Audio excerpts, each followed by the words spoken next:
with Germany on developing a climate finance delivery plan on behalf of developed countries to show when and how we'd meet the goal of raising 100 billion in climate finance.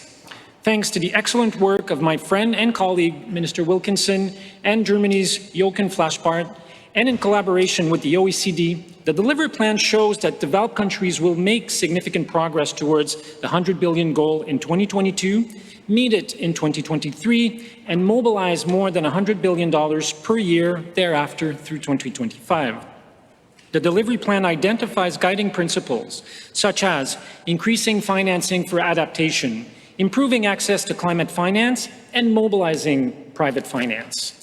As important as it is to identify a date by which the world can achieve its climate finance goal, il est tout aussi important de montrer comment nous y parviendrons, pas seulement quand. Atteindre l'objectif de 100 milliards de dollars ne se limite pas à un simple chiffre.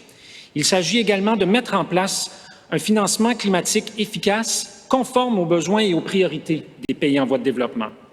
From our experience, it is clear that providing forward-looking information, in particular several years in advance, is a significant challenge. Many countries have annual budgetary requirements, which can make it difficult to project a given level of climate finance over the long term.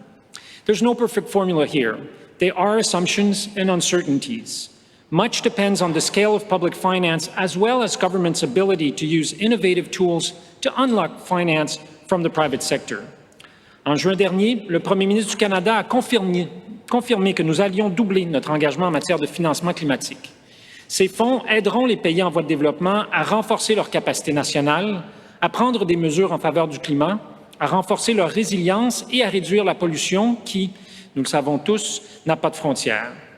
And I was pleased to announce last week our adaptation funding will make up a minimum of 40% of our climate finance. In Canada, we know that climate change and biodiversity loss are two sides of the same coin. So Canada will allocate over $1 billion of our climate finance to support nature-based climate solutions with biodiversity co-benefits in developing countries. And we look forward to publishing our second biannual communication next year. My commitment, and Canada's commitment, is to provide as much comprehensive information as possible. À Paris, le monde a reconnu la nécessité d'aligner les flux financiers mondiaux sur la gravité de la menace climatique. Nous devons tous et toutes continuer à intensifier nos efforts. Here in Glasgow, we must recognize that our work is not done. But rest assured that Canada will be here to play its part in this mission. Our kids and grandkids deserve nothing less. Thank you. Thank you so much, Minister Guilbault, and I think very important points. Again, also I think addressing already one of the issues that we heard before, like having some clarity also on adaptation finance and having that part as part of the goals. I think it's something that can create more of the trust and the basically transparency going forward. But also this importance of comprehensive information, I think certainly something that I see as a golden thread, particularly in this COP here. So thank you so much for that. I'd like to now come to the second round and really understand a little bit better, when you are planning or have, do new programming of your basically initiatives, what are some of the steps that the providers of climate finance should actually bring to the table to ensure that there is more predictability of the support? So is there any specific elements that you'd like to see in new programming that would really kind of ensure more of the trust again and your kind of level of being comfortable basically with new programming? So I would love to hear that. And then also, I think, again, we've been hearing a lot about the 100 billion here. So I think it would be great also maybe to start reflecting on all the lessons that you have just shared. How can that help basically flow into the discussions on the new goal? And what are some of the elements that you feel could be really important, would be important to, again, as Minister Poir highlighted, would enable this kind of longer-term sustainable trend? So maybe let me again start with you, Minister Benji, and really get your thoughts on these issues.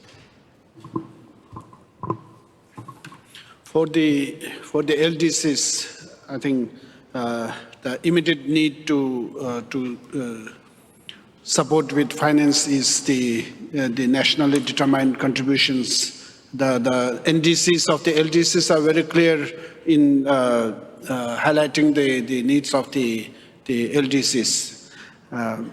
And I think it's very clear for everyone that how much of the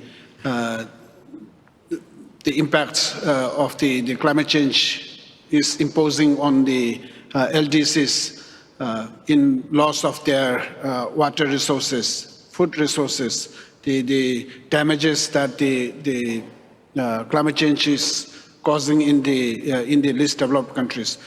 For the least developed countries spread across the world,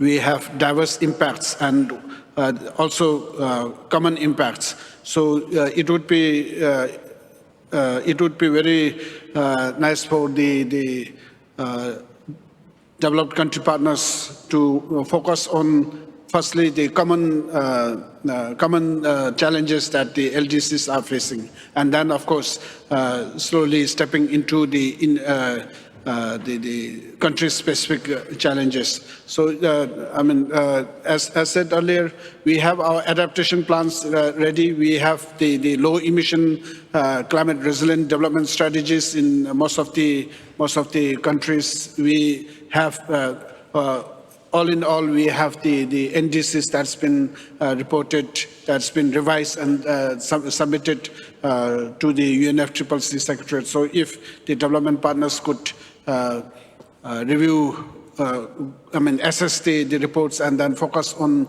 the most needy ones, prioritizing the most needy and the urgent ones, then that would be very helpful for the LDCs. Thank you. Thank you so much. I think this, what you just said, like really kind of doing a thorough evaluation and assessment of the